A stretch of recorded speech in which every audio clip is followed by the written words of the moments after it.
So you got some feedback. Maybe you like it, maybe you don't, but you can always make friends with that feedback and move forward with it in ways that leave you better than before. Here's how.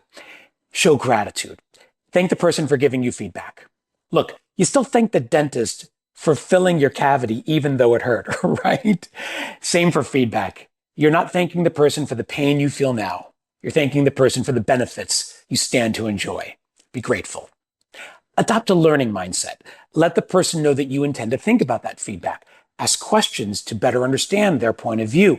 Be open to seeing and hearing other perspectives because we can't get better all by ourselves. And finally, communicate and collaborate.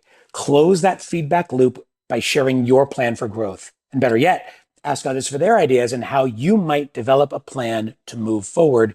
They may have ideas you haven't thought about. So if you want to make progress on your goals, get ahead on your growth, and be seen by others as someone who is committed to improvement, don't treat feedback as a setback.